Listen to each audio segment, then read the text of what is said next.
곳간 문이 열렸습니다. 바람이 나왔습니다.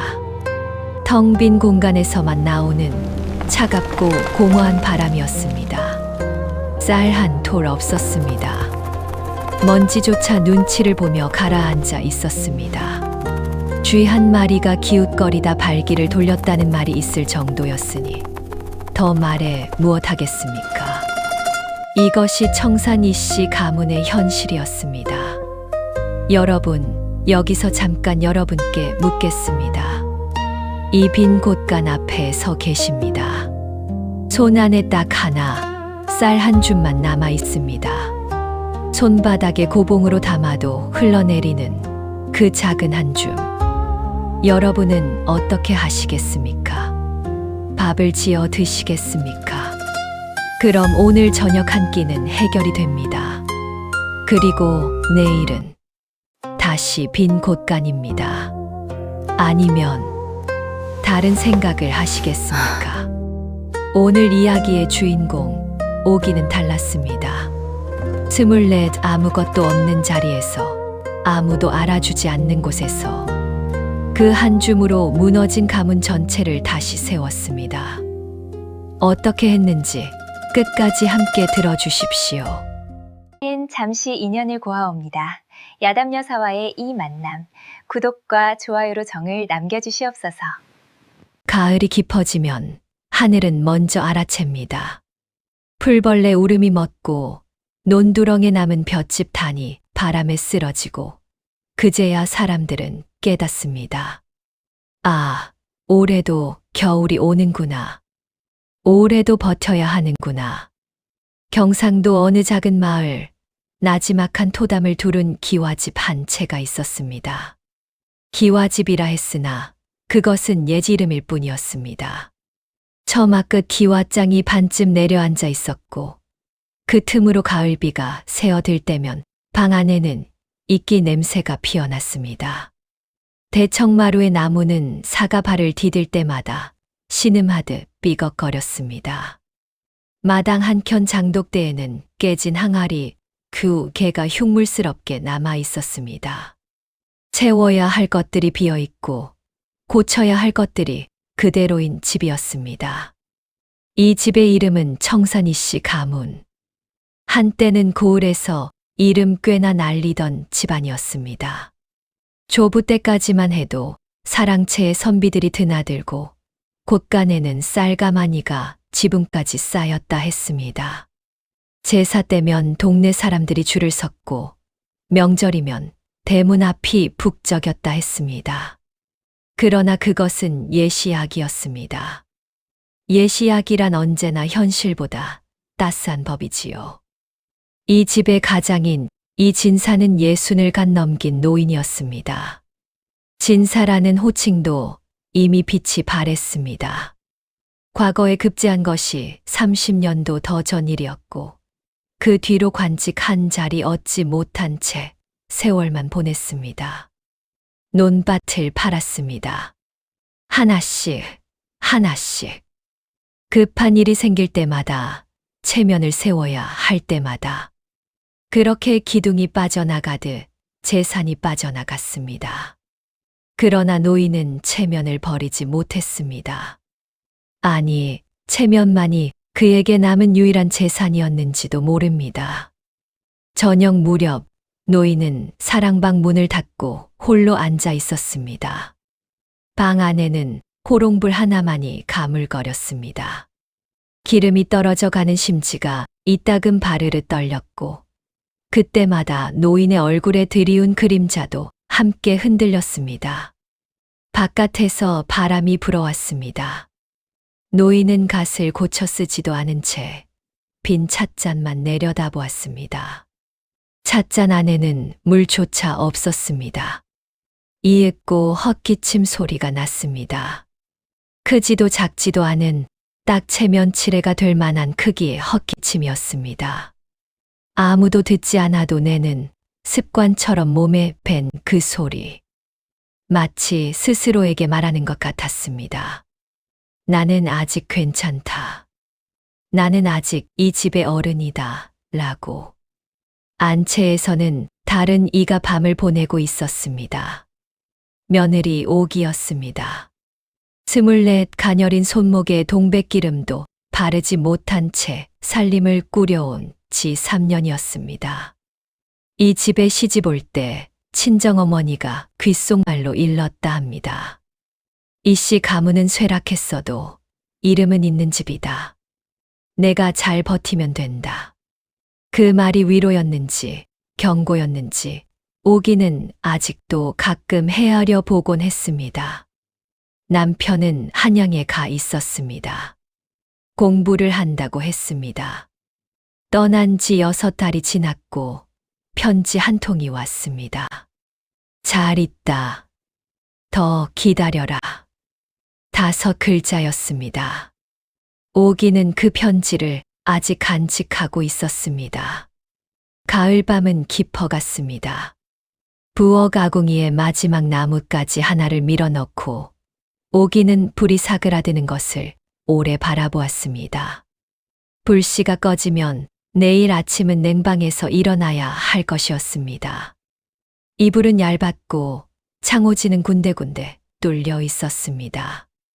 바람이 불 때마다 촛불처럼 흔들리는 창호지였습니다. 오기는 부엌 한켠 실ong 위에 올려둔 작은 보자기를 내려다보았습니다.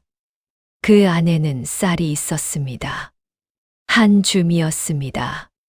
손바닥에 고봉으로 담아도 흘러내릴 만한 그 작은 한 줌. 이것이 이 집안에 남은 전부였습니다. 꽃가는 비었고 항아리는 바닥을 보였고 가을은 이미 깊었습니다. 오기는 그것을 한참 바라보았습니다. 먹으면 사라집니다. 사라지면 내일은 아무것도 없습니다. 그러나 먹지 않으면 오늘 밤이 너무 길었습니다. 오기는 깊게 숨을 들이쉬었습니다. 소리 내지 않는 한숨이었습니다. 가슴 깊이 들이켜 천천히 내보내는 그 느낌도 탄식도 아닌 그 무엇.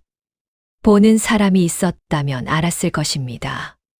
그 숨 속에 얼마나 많은 말이 담겨 있는지를. 그러나 오기는 자리에 눕지 않았습니다. 가을밤이 깊어갈수록 오기의 눈은 오히려 또렷해졌습니다. 천장을 보며 생각했습니다. 쌀 한 줌. 이것으로 무엇을 할 수 있는가? 밥을 지으면 2 그릇. 그게 끝이었습니다. 먹으면 사라지고 사라지면 남는 것은 아무것도 없었습니다. 그런데 만약 먹지 않는다면 오기의 마음 한켠에서 아주 작은 불씨 하나가 움직이기 시작했습니다. 아궁이의 불씨처럼 꺼진 듯 꺼지지 않은 그 불씨. 바람이 불면 꺼질 것 같으면서도 바람이 지나면 오히려 더 살아나는 그 불씨. 그날 밤, 이 가문의 역사는 아무도 모르게 조용히 방향을 틀었습니다. 빈 곳간도 몰랐고 쓰러진 석가래도 몰랐습니다. 체면을 움켜쥔 노인도 몰랐고 한양의 남편도 몰랐습니다. 오직 오기만이 알았습니다. 내일 새벽 해가 뜨기 전에 일어나야 한다는 것을. 그렇다면 그 새벽 오기의 발걸음은 과연 어디를 향했을까요? 쌀 한 줌을 손에 쥔 채 그녀가 선택한 길은 무엇이었을까요? 새벽빛이 산자락에 겨우 걸릴 무렵 오기는 이미 길 위에 있었습니다. 집을 나서기 전 오기는 한 가지를 했습니다. 부엌 실ong 위의 보자기를 내려 쌀 한 줌을 손바닥에 덜어보았습니다. 손에 올려놓고 한참을 들여다보았습니다. 이 작은 것이 오늘 하루를 결정할 것이었습니다. 아니, 어쩌면 이 집안의 앞날을 결정할 것이었습니다. 오기는 보자기를 꼭 여며 품에 안았습니다. 그리고 문을 열었습니다. 발 아래로 서리 맞은 논두렁, 흙이 살짝 얼어붙어 있었습니다. 발을 디딜 때마다 사각사각 작은 소리가 났습니다. 집신 속으로 새벽 냉기가 스며들었지만 오기는 걸음을 늦추지 않았습니다. 하늘은 아직 어두웠습니다. 동쪽 끝에만 아주 가느다란 빛의 선이 그어져 있었습니다. 별이 하나둘 빛을 거두고 있었습니다. 이 시간에 길을 걷는 사람은 없었습니다. 오직 바람 소리만이 오기의 걸음을 따라왔습니다. 읍내장까지는 50리 길이었습니다. 산 하나를 넘어야 했고 개울 하나를 건너야 했습니다. 산길에 접어들자 소립 냄새가 났습니다. 이른 아침의 솔숲은 고요했습니다. 나뭇가지 사이로 새 한 마리가 날아올랐고 그 소리에 오기는 잠깐 걸음을 멈추었습니다. 숨을 골랐습니다. 그리고 다시 걸었습니다. 걸으면서 생각했습니다. 쌀 한 줌, 장에 가져가면 엽전 몇 입. 그 돈으로 쌀을 더 사면 다시 며칠 버틸 수는 있었습니다. 그러나 그뿐이었습니다. 다음 달이 되면 또 빈 곳간이었습니다. 그 다음 달도 마찬가지였습니다. 먹어 없애는 것과 심는 것. 그 두 가지 사이에서 오기의 마음은 이미 전날 밤 결정을 내려두고 있었습니다. 개울에 닿은 것은 해가 산 위로 막 솟아오를 무렵이었습니다. 겨울 문턱의 개울물은 발목을 시리게 적셨습니다. 오기는 집신을 벗어 머리에 이고 맨발로 건넜습니다. 물이 차가웠습니다. 돌 위에 이끼가 끼어 미끄러웠습니다.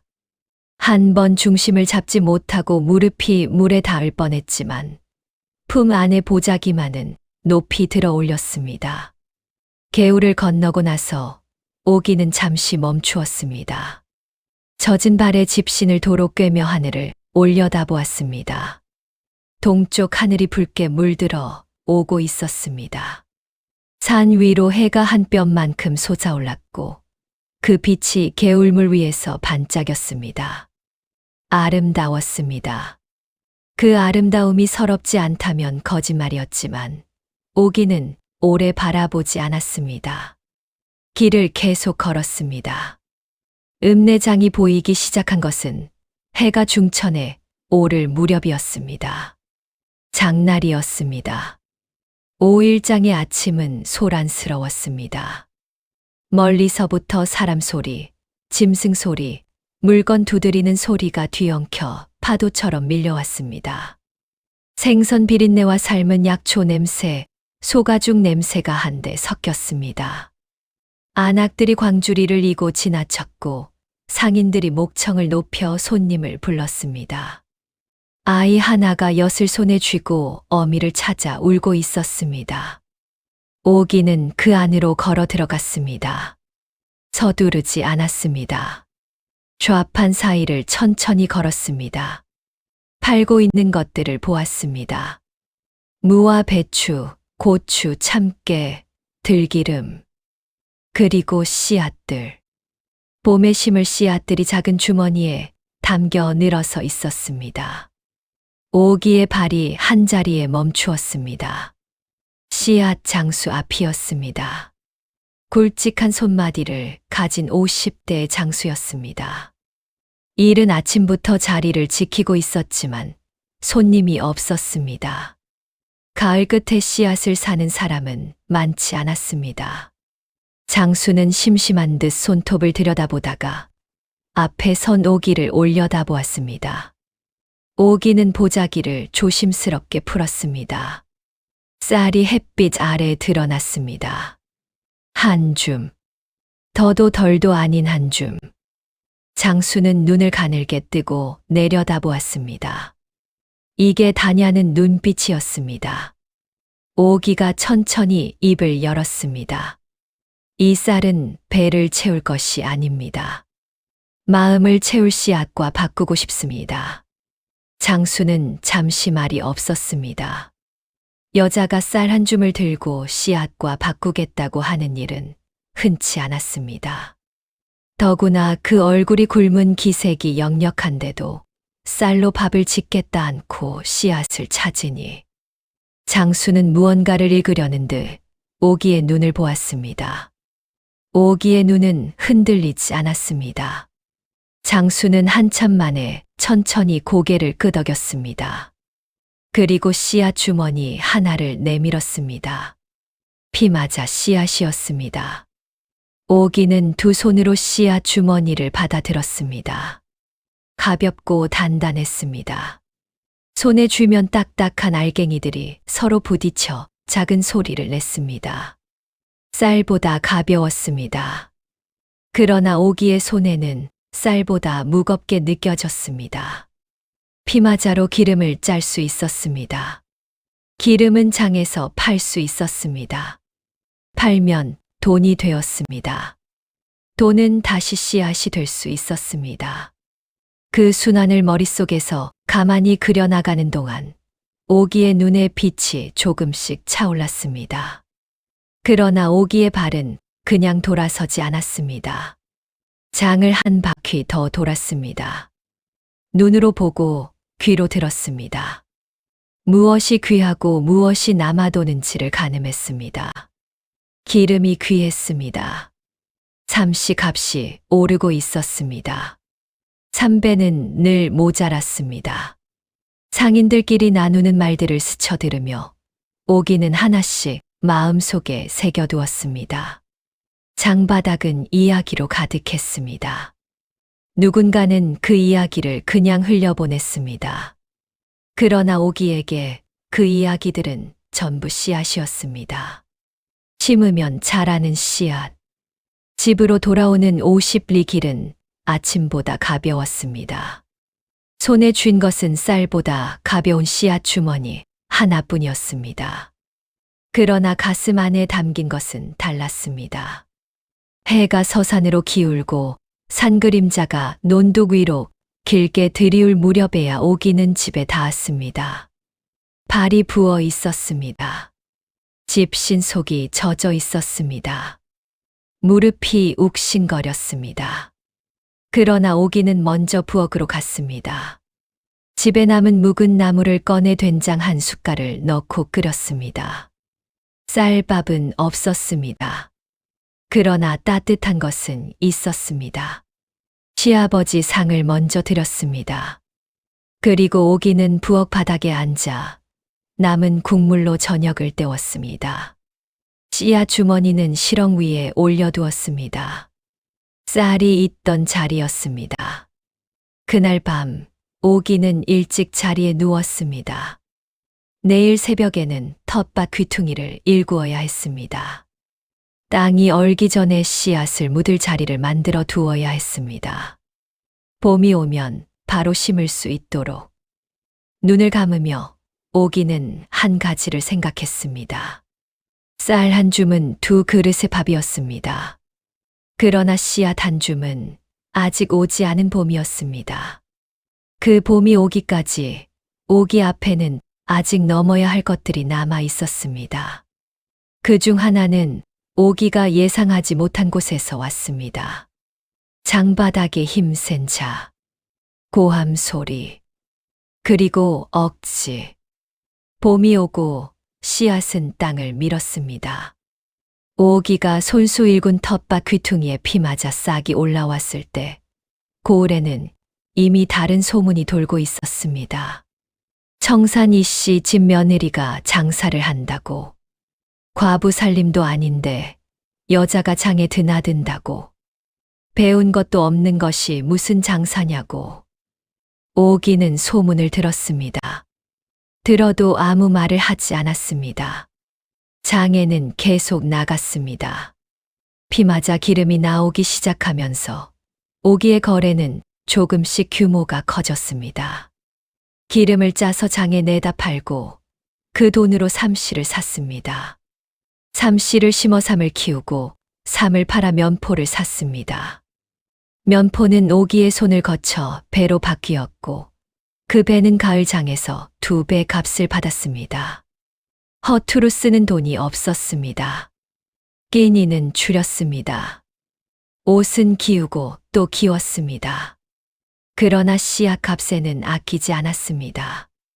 눈앞의 한 끼보다 내일의 10배를 보는 눈. 그 눈 하나로 오기는 조용히 그러나 분명하게 일어서고 있었습니다. 장바닥에서 오기를 아는 사람이 늘어났습니다. 저 안악, 물건 보는 눈이 있다고. 한 번 정한 값은 절대 깎지 않는다고. 거래가 끝나면 반드시 쪽지를 주고받는다고. 그 마지막 말이 나중에 중요해질 줄은 아무도 몰랐습니다. 두 번째 가을이 깊어지던 어느 장날이었습니다. 읍내 포목전 앞에 사람들이 몰려 있었습니다. 장날의 소란과는 다른 구경꾼이 모이는 종류의 술렁임이었습니다. 오기가 다가서자 소란의 중심이 눈에 들어왔습니다. 최 씨 상인이었습니다. 고을에서 포목전을 3칸이나 가진 자였습니다. 상단 아래로 심부름꾼이 10명은 넘는다는 사람. 장날마다 비단 두루마기를 걸치고 나왔고 목소리는 늘 남보다 반 톤쯤 높았습니다. 저울을 슬쩍 건드리는 버릇이 있다는 말이 장바닥에 떠돌았지만 아무도 대놓고 말하지 못하는 그런 자였습니다. 그 최 씨가 지금 오기를 향해 소리를 높이고 있었습니다. 이야기는 전장으로 거슬러 올라갑니다. 오기가 가져온 피마자 기름 한 동이를 최 씨 쪽에서 가져갔습니다. 값은 다음 장에 치르기로 했습니다. 최 씨의 심부름꾼이 기름을 받아가며 장부 쪽지를 써주었습니다. 물건을 받은 날짜, 수량, 그리고 값을 나중에 치르겠다는 내용이었습니다. 장이 한 번 지났습니다. 엽전이 오지 않았습니다. 장이 2번 지났습니다. 여전히 없었습니다. 장이 3번 지났습니다. 오기는 최 씨를 찾아갔습니다. 조용히 그러나 분명하게 값을 청했습니다. 그러자 최 씨의 얼굴이 달라졌습니다. 이미 값을 치렀소. 확신 있는 얼굴이었습니다. 눈 하나 깜짝하지 않았습니다. 마치 처음부터 그랬다는 듯, 당연하다는 듯. 주변의 사람들이 하나둘 멈춰 섰습니다. 최 씨의 목소리는 더 커졌습니다. 증거가 있느냐? 내 말만 믿을 수 있느냐? 여자 혼자 장에 나다니며 무슨 수작이냐? 말마다 가시가 돋쳤습니다. 그 가시는 오기의 체면을 향하고 있었습니다. 청산 이 씨 집 며느리가 장바닥에서 돈 다툼을 벌인다는 소문이 퍼지면 집안 이름이 더 구겨질 것을 노린 짓이었습니다. 작은 자를 누르는 가장 쉬운 방법은 소리를 지르는 것이었습니다. 그리고 그것은 대개 통했습니다. 구경꾼들은 2 사람을 번갈아 보았습니다. 대부분은 그냥 지나쳤습니다. 힘 있는 자와 힘없는 자 사이의 일에 끼어들면 득될 것이 없다는 것을 장바닥 사람들은 오래전부터 알고 있었습니다. 오기는 소리치지 않았습니다. 한 걸음 물러서지도 않았습니다. 그러나 달려들지도 않았습니다. 그저 서 있었습니다. 반듯하게 흐트러짐 없이. 최 씨의 고함이 파도처럼 밀려와도 오기는 바위처럼 그 자리에 있었습니다. 얼굴이 붉어지지 않았습니다. 목소리가 떨리지 않았습니다. 손이 주먹을 쥐지 않았습니다. 그 눈이 최 씨를 바라보았습니다. 화가 난 눈이 아니었습니다. 분하거나 억울한 눈도 아니었습니다. 단지 보고 있었습니다. 아주 차분하게, 아주 또렷하게. 마치 지금 이 자리에서 일어나는 일의 전부를 하나도 빠짐없이 기억해 두겠다는 듯이. 최 씨는 그 눈길이 불편했습니다. 소리를 더 높였습니다. 그럴수록 장 안의 시선이 최 씨에게로 쏠렸습니다. 고함을 치는 자와 침묵하는 자. 사람들은 2 사람을 보며 무언가를 읽기 시작했습니다. 수군거림이 일었습니다. 저 안악, 왜 저리 조용하지? 뭔가 믿는 구석이 있는 건가? 오기는 품 안에서 작은 종이 한 장을 꺼냈습니다. 장부 쪽지였습니다. 전 장에서 최 씨의 심부름꾼이 기름을 받아가며 써준 것이었습니다. 받은 물건과 날짜, 값을 나중에 치르겠다는 글씨, 그리고 심부름꾼의 이름 석자. 장바닥이 잠깐 조용해졌습니다. 오기는 그 종이를 최 씨에게 내밀지 않았습니다. 높이 들지도 않았습니다.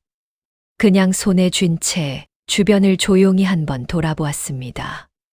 그리고 입을 열었습니다. 크지 않은 목소리였습니다. 그러나 장바닥의 소음 속에서도 또렷하게 들렸습니다. 값을 이미 치르셨다면 이 장부 쪽지는 어찌 된 것입니까? 심부름꾼의 이름과 날짜가 여기 있습니다. 제가 거짓을 꾸민 것인지 아니면 지금 여기 서 계신 분이 잊으신 것인지 이 자리 분들이 함께 보시면 될 것 같습니다. 말이 끝났습니다.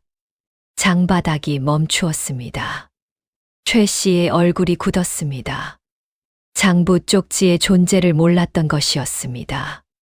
심부름꾼이 일을 처리하며 써준 그 한 장의 종이를 오기가 가지고 있을 줄은 몰랐습니다. 힘없는 안악이 그런 것까지 챙길 것이라고는 생각하지 않았던 것입니다. 그러나 오기는 처음부터 알고 있었습니다. 장바닥에서는 말보다 종이가 무거웠습니다. 거래마다 쪽지를 받는 것, 그 작은 습관이 오늘을 위한 준비였습니다. 오늘을 위해서가 아니었습니다. 언젠가 반드시 필요한 날이 올 것을 알았기 때문이었습니다. 준비된 자에게 위기는 위기가 아니었습니다. 최 씨는 한참 침묵했습니다. 주변의 시선이 따가웠습니다. 구경꾼들의 수군거림이 달라져 있었습니다. 저 상인 모른 척한 것 아니냐고. 여자 하나 우롱하려 했던 것 아니냐고. 최 씨는 결국 고개를 들었습니다. 다음 장날 값을 가져다 주겠다는 말을 남기고 자리를 피했습니다. 소리도 없이 흐지부지. 아까의 그 기세가 어디로 갔는지 알 수 없게. 사람들의 수군거림이 남았습니다. 청산이 씨 집 며느리가 최 씨를 이겼다고. 소리 한 번 지르지 않고. 어떤 이는 웃었습니다. 어떤 이는 고개를 끄덕였습니다. 나이 든 안악 하나가 오기의 등 뒤에서 낮게 중얼거렸습니다. 저 안악 예사 사람이 아니구먼. 오기는 그 말을 듣지 못한 척 걸음을 옮겼습니다. 다음 좌판으로, 다음 거래로. 오늘 해야 할 일이 아직 남아 있었습니다. 장이 파할 무렵 오기는 삼시 한 주머니를 더 샀습니다. 최 씨에게 받지 못했던 그 값어치만큼이었습니다. 다음 장날이면 그 돈이 올 것이었습니다.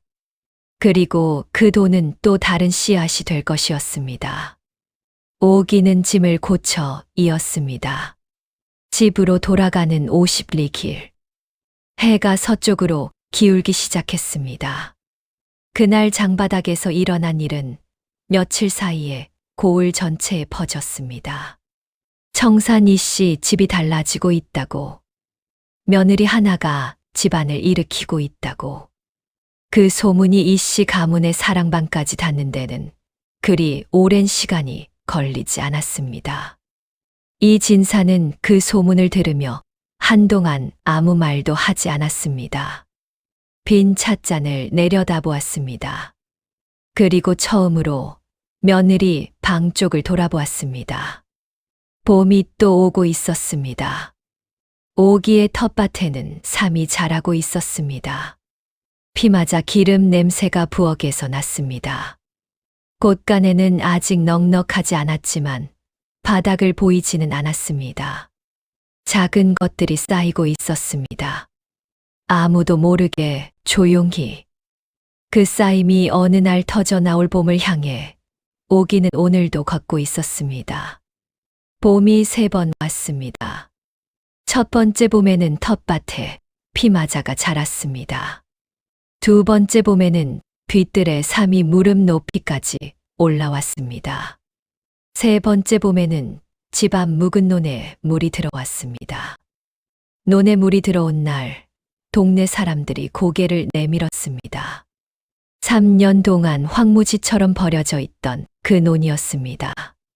잡초만 무성하고 두렁이 무너진 채로 손댈 사람이 없어 버려졌던 그 땅. 그 땅에 오기가 품삯을 주고 사람을 들여 두렁을 쌓았습니다. 모를 심었습니다. 가을이 오면 벼가 익을 것이었습니다. 사람들은 수군거렸습니다. 이제는 부러움이 섞인 수군거림이었습니다. 그해 가을 첫 수확이 들어왔습니다. 가마니로 10섬. 적다면 적고 많다면 많은 수확이었습니다. 그러나 3년 전 빈 곳간을 기억하는 이에게는 그 10섬이 산처럼 보였을 것입니다. 곳간에 가마니를 들이는 날, 오기는 아무 말도 하지 않았습니다. 그냥 가만히 하나하나가 쌓이는 것을 바라보았습니다. 오래 말없이 오기는 절반을 팔고 절반은 곳간에 두었습니다. 판 돈으로는 옆마을 황무지 2마지기를 샀습니다. 이듬해 그 땅을 일구었고 그 다음 해에는 또 다른 땅을 샀습니다. 돈이 모이면 쓰지 않았습니다. 쓰이는 곳에 심었습니다. 씨앗처럼 집도 달라졌습니다. 처마 끝 내려앉은 기와장부터 올렸습니다. 마루에 삭은 나무를 갈았습니다. 대문을 고쳤습니다. 무너진 담장을 다시 쌓았습니다. 한꺼번에 하지 않았습니다. 할 수 있는 것부터, 해야 하는 것부터 한 가지씩. 기와장을 올리던 날, 오기는 지붕 위를 올려다보았습니다. 3년 전 처음 이 집에 왔을 때 저 틈으로 빗물이 새어들었습니다. 이끼 냄새가 방 안을 채웠습니다. 그 냄새가 아직도 기억 속에 있었습니다. 이제 그 틈이 막혔습니다. 작은 일이었습니다. 그러나 오기에게는 작은 일이 아니었습니다. 한양에서 남편이 돌아온 것은 5번째 봄이었습니다. 5년 만이었습니다. 과거에 급제하지는 못했습니다. 발걸음이 무거운 채로 대문을 들어서던 남편은 그 자리에 멈추었습니다. 마당을 보았습니다. 대청을 보았습니다. 손질된 담장을 보았습니다. 곳간 문 앞에 가지런히 놓인 가마니를 보았습니다. 떠날 때와는 다른 집이었습니다. 남편의 눈이 천천히 오기에게로 향했습니다. 무슨 일이 있었냐고 물었습니다. 오기는 짧게 대답했습니다. 지냈습니다. 그것이 전부였습니다. 5년의 세월이 2글자 안에 담겼습니다. 그리고 그해 여름이 끝날 무렵이었습니다. 이 진사가 오기를 불렀습니다. 노인은 안채 마루에 홀로 앉아 있었습니다. 무릎 위에 무언가를 올려두고 있었습니다. 오기가 가까이 다가서자 그것이 보였습니다. 열쇠 꾸러미였습니다. 쇠로 만든 열쇠들이 서너 개 묶여 있었습니다. 곳간 열쇠, 창고 열쇠, 광 열쇠. 이 집 안에 있는 모든 문을 여는 열쇠들이었습니다. 노인이 평생 허리춤에서 놓지 않던 것이었습니다. 그것을 노인이 무릎 위에 내려놓고 있었습니다. 노인의 손이 열쇠 꾸러미 위에 얹혀 있었습니다. 떨렸습니다. 나이 때문만은 아니었습니다. 50년을 가주로 살아온 자가 열쇠를 내어놓는다는 것. 그것이 무엇을 뜻하는지 이 자리에 있는 두 사람은 모두 알고 있었습니다. 말로 하지 않아도 아는 것이었습니다. 노인의 입술이 움직였습니다.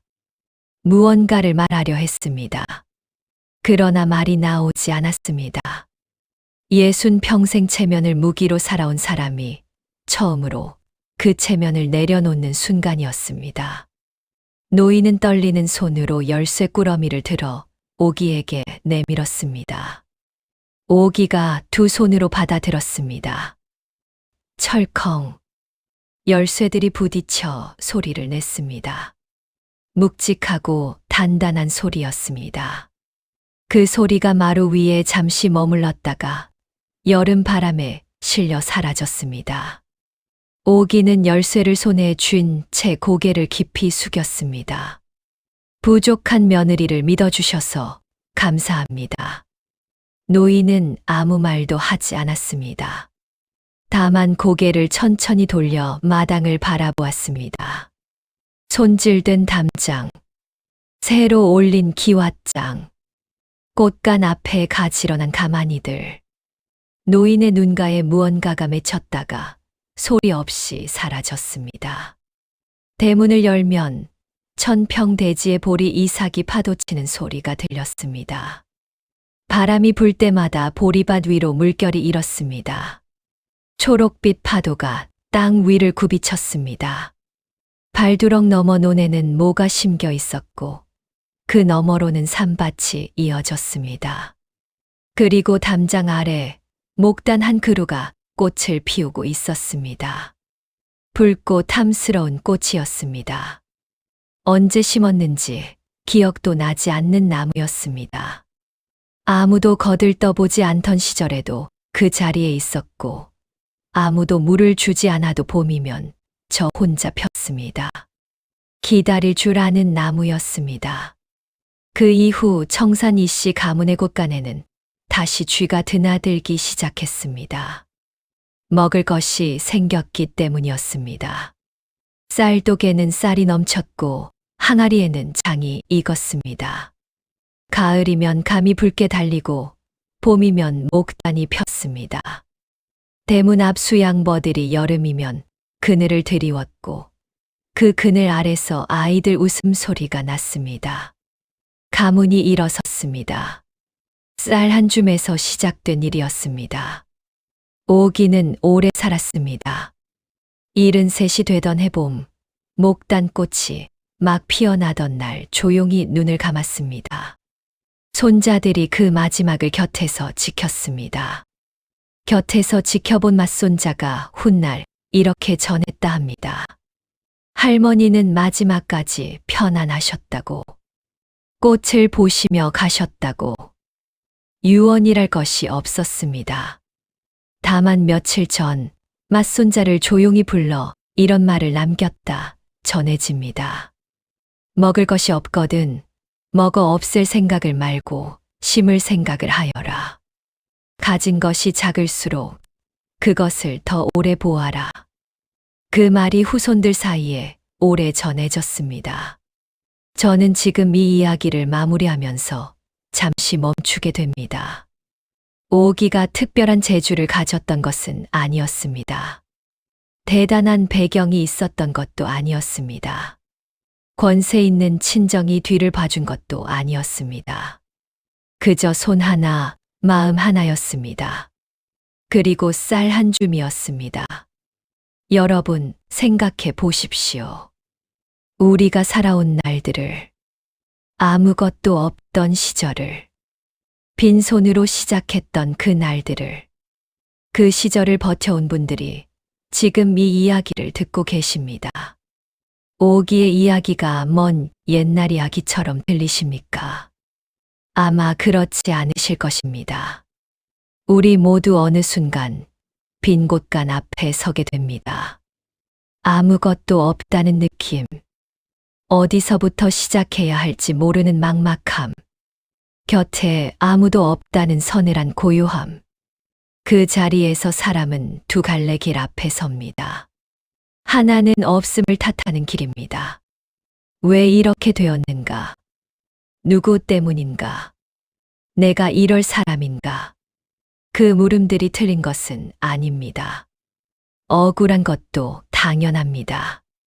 그러나 그 물음만 안고 오래 앉아 있으면 가을은 겨울이 되고 봄은 다시 오지 않는 것처럼 느껴집니다. 또 하나는 지금 있는 것을 보는 길입니다. 없는 것이 10가지라도 있는 것이 하나는 있습니다. 그 하나가 쌀 한 줌이어도 됩니다. 오늘 하루를 버틸 수 있는 2발이어도 됩니다. 숨을 쉬는 힘이어도 됩니다. 그 하나를 손에 쥐고 어떻게 쓸 것인가를 생각하는 것. 그것이 오기가 한 일의 전부였습니다. 저는 오래 살아온 분들께 가끔 여쭤보고 싶을 때가 있습니다. 어르신, 가장 힘드셨던 때가 언제였습니까? 라고. 그러면 대부분 이렇게 말씀하십니다. 가진 것이 없을 때가 아니었다고. 희망이 보이지 않는다고 느낄 때였다고. 가진 것에 많고 적음이 문제가 아니었습니다. 내일이 오늘보다 나아질 수 있다는 그 믿음 하나가 사람을 일어서게 했습니다. 오기가 빈 곳간 앞에서 주저앉지 않은 것은 힘이 세서가 아니었습니다. 50리 길을 걸을 만큼 건강해서도 아니었습니다. 내일 씨앗이 자랄 것을 믿었기 때문이었습니다. 그 믿음은 어디서 왔을까요? 책에서 배운 것이 아니었습니다. 누가 가르쳐 준 것도 아니었습니다. 다만 한 번 아주 깊게 자기 자신을 들여다본 사람에게 생겨나는 것이었습니다. 나는 무엇으로 사는 사람인가? 나는 무엇을 위해 버티는 사람인가? 그 질문에 대답할 수 있는 사람은 쌀 한 줌으로도 가문을 일으킬 수 있습니다. 봄이 오면 씨앗을 심으십시오. 그 씨앗이 작아도 됩니다. 오늘 가족에게 건네는 따뜻한 말 한마디도 씨앗입니다. 포기하고 싶은 날, 하루 더 버티는 것도 씨앗입니다. 오래 묵혀두었던 사람에게 먼저 안부를 전하는 것도 씨앗입니다. 거울 앞에서 오늘 하루 수고했다고 스스로에게 말해주는 것도 씨앗입니다. 씨앗은 반드시 자랍니다. 땅이 좋으면 빨리 자라고 땅이 척박하면 더디 자랍니다. 비가 많은 해가 있고 가뭄이 드는 해가 있습니다. 그러나 심지 않은 씨앗은 절대로 단 한 번도 자라지 않습니다. 오기는 그것을 알았습니다. 그래서 쌀 한 줌을 밥으로 짓지 않고 씨앗으로 바꾸었습니다. 오늘 한 끼의 배부름보다 내년의 10배를 택했습니다. 그것이 지혜였습니다. 그리고 그 지혜는 굳이 글로 배우지 않아도 우리가 살아온 날들 안에 이미 있었습니다. 여러분도 알고 계십니다. 오래 살아온 몸이 이미 알고 있습니다. 봄은 옵니다. 반드시. 가을이 지나면 겨울이 오고 겨울이 지나면 봄이 옵니다. 그것을 몸으로 아는 사람들이 지금 이 이야기를 끝까지 들어주신 분들입니다. 긴 이야기 끝까지 함께 해주셔서 고맙습니다. 청산이 씨 집 담장 아래 목단꽃은 지금도 피어 있을 것입니다. 봄이 오면 폈다가 여름이 되면 지고 가을에는 씨앗을 남기고 겨울을 버텨 다시 봄에 피어나는 그 꽃. 우리의 삶도 그렇습니다. 지는 것이 끝이 아닙니다. 씨앗을 남기는 것이 다음 봄을 여는 것입니다. 오늘 하루도 정말 수고 많으셨습니다.